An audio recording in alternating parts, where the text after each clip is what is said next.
Ma'am, mayroon kaming mga ilang katanungan dito dun sa ating mga kababayan na nakikinig. Unahin natin, Engineer Marisa, ang tanong naman ni C. Hello, C. Ano yung gusto mo itanong kay Engineer Marisa? Magandang hapon po.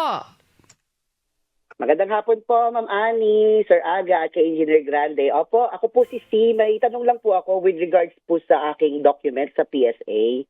Kasi I'm trying to apply po for a passport po kasi. Kaya lang, ang nakalagay po sa aking PSA document, yung middle initial ko po ay hindi nakadeclare ng buo. So instead of pangilinan siya, nakalagay lang letter P. Same goes po nung pumunta po ako sa local civil registry office namin sa aming bayan po sa Pangasinan. Yun din po ang record ko po.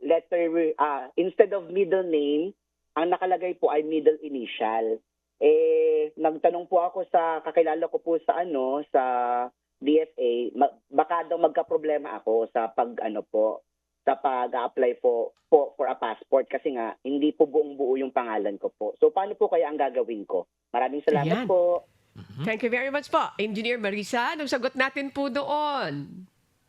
Okay po. So ito pong, case po na middle initial pero dapat ay, full name ano po ay, maaari po itong itama or i-correct sa pamamagitan po ng pag-file ng petition, for correction sa ating mga local civil registry office po under Republic Act 9048. Nasasakop po ito ng, clerical error. So yun po ang gagawin ni sir ay pumunta sa ating place of birth sa local civil registrar para mag-file ng petition at doon po ay ibibigay yung mga requirements.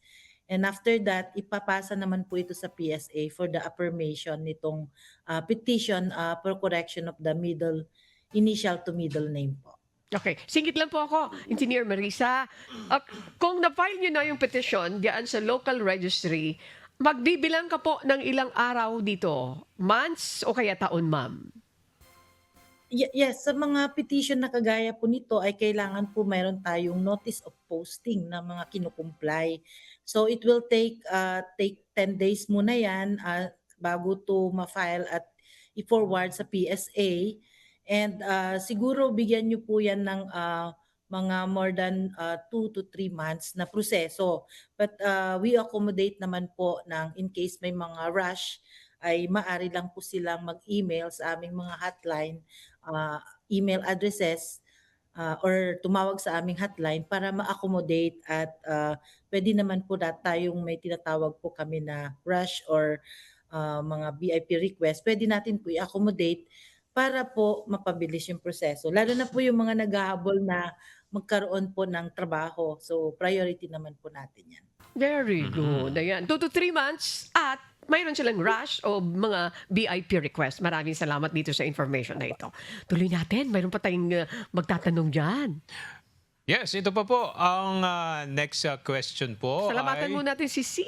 Oo, si C. Thank you very Thank much. you very much, Miss C. Pero may Thank you po. follow pa ako doon kay C. Kasi, di ba, okay. middle initial lang yung kanya. Opo. Di ba, from the hospital pa lang, na-check na yun kung middle initial or complete. Paano napaprocess That's yun? a very good question. Na-screen na yun eh. Okay, engineer, Paano would you like to nangyayari yun? answer that? If you have any idea po, itong tanong ni Tad Aga po, go ahead please.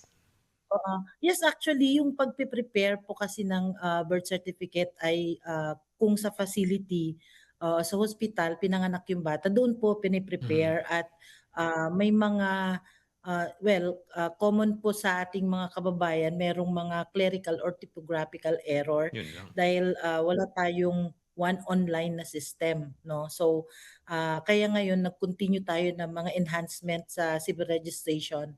So nagde-develop po kami ngayon ng tinatawag namin na electronic CRBS.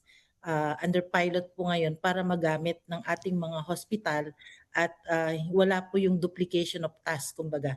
Ma-review na mabuti yung mga details bago po ito papasok sa ating local civil register naman for registration and to the PSA. So dahil si Mr. C po ay sa panahon po siguro palagay ko mga ilang taon na po siya, it's either manual pa talaga or typewritten pa yung mga process. So subject to clerical talaga yung mga may mga pagkakataon na mali, no, hindi na kumpleto yung mga datos or nagkaroon ng mga clerical error po. Ayan. Alam mo, mayroon isang tao na nagagalit siya. Ano ba yan? Kailangan mayroon batas dyan na mas mataas yung penalty niyan. Kasi imagine, kung ilan taon na ako ngayon, mali pala yung entry nung ganito ko. Hindi naman ganito. Parang maraming usapin. Kaya maganda yung sinasabi ni Engineer.